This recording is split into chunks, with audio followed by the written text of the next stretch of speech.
Welcome back to the Rant, the best bowling show in the world. And folks, I have a real treat with me. The one, the only, the man, the myth, the legend, radical core designer, Mo Pinel. Mo, welcome back to the show. Welcome, Beans. How's it going, man? It's going good. It's that time of the year again, and I'm going to have a little fun with the mask, but it's serious about that. You guys got to stay safe, and we got to keep masks on and do that. Absolutely. So, since there's no COVID coming through the screen, I'll take my mask off. Now you're just a little less incognito. I'll sip on a little bit of wine. There we go. Got to live it up. Living your best life, Mo Pinel, right? Yeah, sitting in my room downstairs in the house after watching the Masters most of the day. By the way, let me turn that down. No worries. The Masters may be the best presented sports TV show in the history of TV and sports, in my opinion, because they go to the same place every year. They have the same camera setups, and they're just cued in so strong. Excellent. This is the first in a 3-part series. So, it's been a few, first of all, how have you been? After the lockdown, you're kind of getting back out there. How are you feeling? I'm feeling fine. I'm getting older every day.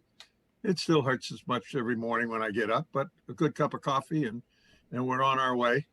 Yeah, I'm getting ready to leave next Wednesday for what I call my late winter trip, my late fall trip. Okay. And I will go to I go to Middletown, Ohio.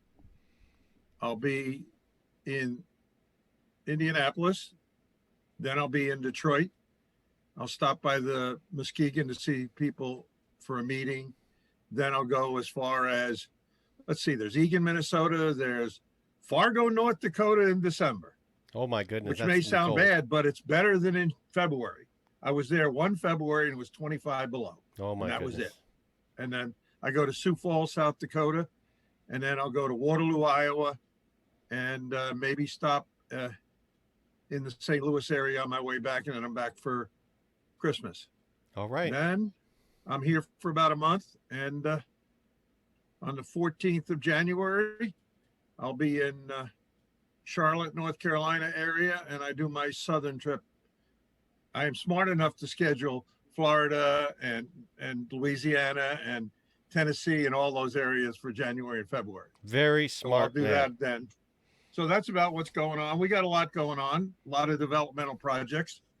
It's exciting to me this year because I started in this business back in 1990. Mm-hmm. And the first ball I did was with Phil at track at the time, which was the Shark. But then I got affiliated with Randy Teitloff because he had just gone to work for Ebonite. A very extremely intelligent man. He's now an employee at Brunswick. So he and I got back together and we talked. I said, hey, we did this 30 years ago. Let's do it again. Oh, my goodness. Said, I'm all for it. Let's go. So he's actually moving to Muskegon, moving himself to Muskegon and his wife. And I'll be back with him again, so it'll be fun for the next few years. Am I to understand that Randy Teitloff might be developing some covers for Radical? I have no idea how you could be thinking that way. Oh, my goodness. He's an employee of the Brunswick Corporation. Uh-huh. But he's on loan to us whenever I need him. He is such a Jedi. I'm going to talk to him one of these days, by the way. So he's a lot of fun. He's a lot more fun than I am. When you get to Muskegon, nice Southern accent and everything. When you get to Muskegon, give my best to Brian Graham, by the way. I sure will. I talk to him quite regular because I'm where I am because of my deal with him. Absolutely. So yeah, BG's top shelf. Absolutely. Speaking of top shelf, let's talk about the no thumb layout system. So recently this year, you introduced a new layout system, the no thumb layout system. What was the genesis of that idea? Well, you have to locate the parts of the layout, which are the pin and the PSA and the bowler's positive access point. You have 3 parts. Now, no thumb bowlers have what us regular people would call strange access points. Mm-hmm. I've seen some as strange as 2.5 over by 5 up, or 2 over by 4 down, along with some of the standard layouts we get. And by the way, our system of layouts is based on 5 over by 3/8 up. Okay. That's what we based our layout system that we use. The no thumb layout system. My regular layout system. Oh, your regular. Not the no okay. thumb. Okay. The regular is based on that, because if you program a robot, a bowling robot, and there's a couple, 3 of them around now. We have, Throwbot, but that's a little different. And you program it with 14 degrees of rotation and 50 degrees of, 50 degrees of rotation, 14 degrees of tilt. Mm-hmm. It'll produce a positive axis point of 5 over by 3/8 up. So we consider that to be the median, because those two, when we surveyed back in the very late 90s, early 2000s, John Forst, God rest his soul, he's gone now. He was working for Kegel. He and I mapped out every exempt member on the PBA tour, and we averaged them all out. And the average was 14 degrees of axis tilt and 50 degrees of rotation. So that's what we're using. So you created the benchmark so you can create a system around it. Yeah. But okay, we got such strange up and downs on the coordinates for no thumbers. Mm-hmm. We got to go by 3 distances and no angles. You got better off going by distances. Speaking of, so that goes right into my next question, which is the no thumb layout system uses inches instead of angles. And a lot of people have been asking questions about that. What's the thought process behind that? A bowling ball is 27.02 inches in circumference. Okay. So you break that into quarters, you got 6 3/4, which is what a prosec does. Yes. Okay. So you have your distance from your pin to the positive axis point, the PSA, or the mass bias. There you go. This is a prosec in case if anybody's never seen one before. It's a bowling ball. That's a prosec. And if you're really going to do stuff with a bowling ball, you got to have one of them. Absolutely. Okay. So you got a pin to PAP distance and a mass bias, or PSA, as is technically referred to, distance to the PAP. So you swing 2 arcs, and where they intersect is where you're going to put your positive axis point once you decide on those numbers. The third measurement that's critical, that affects the shape of the ball motion for a no-thumber, is how far the pin is above the ring finger line, which is a line from the ring finger to the bowler's axis point. All right. Now, think about that. A guy's 3 over and 5 up, so that thing is skewed way up. And the other guy is 4 over and 4 down, so it's skewed way down. So that line is not a horizontal line. It can be up or it can be down. So right. We put the third measurement as the distance that the pin is perpendicular to the line from the ring finger to the bowler's positive axis point. I'm going to be doing some videos with my demon child, Mikey Dread. Yep. By the way, congratulations, Mikey Dread. This is your birthday today.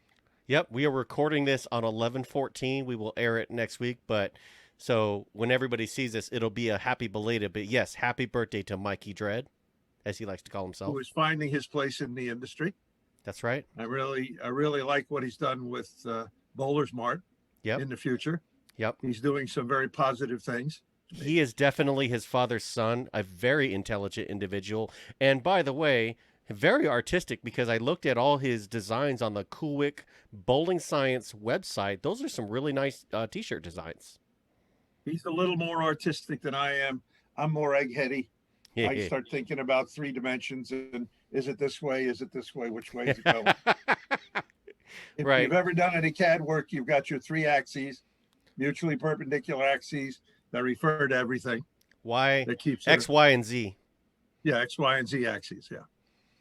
Okay, so that's what we do, and we're starting to do some pretty exciting things. Yes, absolutely. Now, speaking of exciting things, one of the things that we've seen some people trying to experiment with the no thumb layout system, which I think is a big no-no, which is when they put the pin below the ring finger line. What happens when they do that? It becomes like a Jabberwocky. It goes bump in the night. It looks for every hole in the ball to roll over. Since there are only 2, you'd think it would be hard to find, but it's not. And on a symmetrical, first thing you do when you deal with a no thumb bowler is you have to adjust the pitches to get his track off the finger holes. Now you played with it, Absolutely. and I had to adjust your track. You did, because I was Remember one that? quarter away, and then I was tracking right over the middle finger, and then you adjusted it to where because I'm ring finger dominant, you adjusted my ring finger away and the middle finger towards the core, and that fixed Yeah. it. Yeah. Then it went just slightly left. Yep, 100%. This is by the way, that's the only time I ever want to be left in my political philosophy. Oh, we're getting spicy in here. Only the good stuff with the legendary Mo Pinel. Okay, so and on a symmetrical ball, if you put the pin below the ring finger line, that inverts the preferred spin axis, right? No, if you put the pin below the ring finger line, you're going to end up with your bow ties moving down below the grip, Okay. below the finger hole line. Okay. And then when they're down lower, that's not good because they're going to flare towards the finger holes. You've got to get your bow tie point. We call them bow tie points. That's right. Up and off the middle finger. If you're right-handed, it's up and left of the middle finger. If you're left-handed, it's up and right of the middle finger. You got to do that. First thing you got to do with no thumb bowler, get him off the holes. Maybe I meant mass bias, not preferred spin axis. I thought someone told me their mass bias inverts if you get it below the ring finger line, but not that it matters. What you're saying is absolutely correct. We want to adjust that bow tie. More to deal with. Oh my God. Oh yeah. Thank you. Now let's talk Incognito. That's the big news right now with Radical. Just launched this ball, and I noticed you've got a very different core in that ball than the other cores. What do you have a name for this core? Incognito. Oh, it's just Incognito core. Okay. I got it. We have a name for it, but it's proprietary and back in our own thing. It's just a colloquial name. But the Incognito core, my direction I was given, yes, my charge was to develop a very continuous asymmetrical ball so that it is your benchmark asim. Asims are capable of much more violent motion than symmetrical balls. You agree with me on that, right? Absolutely, 100%. Right. So they wanted an asymmetrical ball that was continuous off the spot. It charges, but it doesn't jerk. It just continues all the way through the pins.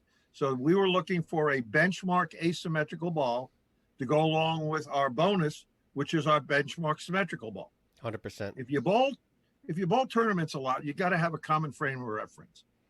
So what our system is based on, you need a benchmark asymmetrical ball, you need a benchmark symmetrical ball.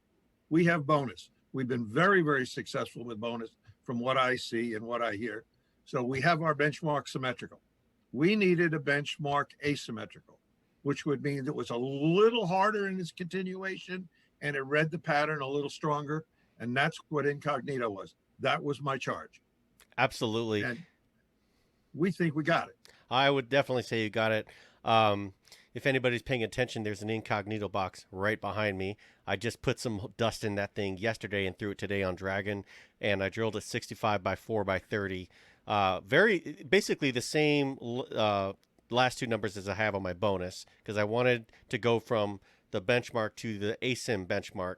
And I did notice a significant difference, on Dragon, where my bonus was starting to struggle. The Incognito just picked right up and said, I'll see you later. Yeah, keep in mind that symmetricals have longer transitions from skid to hook to roll, because no matter how you drill them, since we can't use balance holes anymore, and that wasn't my idea, okay? We know whose idea that was. It's going to spin on the thumb. Yep. So you're going to get the continuation. Now, we know that we can make strong asymmetricals, like the results with intermediate diffs up in the 020s, 024, 026, in that area. We can make them come hard off the spot. We needed the ball that fit right in the middle, that came off the spot harder than a symmetrical, so it read the pattern a little stronger, but it didn't jerk off the spot. Right. Voila, we have Incognito. Yes. And I got to give credit to the people at Brunswick and Radical on the cover stock side. They came up with that new cover, and that new cover is pretty special. Sharp. I remember when the first time they sent me one, not that they keep me in the loop. They just send me something. Say, here, try this. And you've been around me, Beans, and I can draw oil rings for oil tracks. Yes. I'm bowling balls in microseconds. That's right. Right? That's right. First time I saw the cover stock that's on Incognito, it took me 45 minutes to draw the first oil ring around the ball to measure the bowler's positive axis point. Because no matter, we were right in the middle of the oil. By the time the ball came back out of the ball return, we looked at it, it was very hard to find the oil. And that's because the texturizing is so much different. The peaks are a little higher and the valleys are a little lower, so that the ball doesn't get clogged up with oil on its way down the lane. It'll work on heavier amounts of oil and still continue well. The scientist That's over what we call the sharp cover stock. It's not, I can't take any of the credit for the sharp cover. You can talk to our cover stock department and Randy Tightloff for that one. 100%. And, before we get out of this segment, cores define ball motion. You pair them with the cover, and that's what you get the special, the magic. But could you make a stronger benchmark ASIM core? Sure. That's But scary. we don't want to.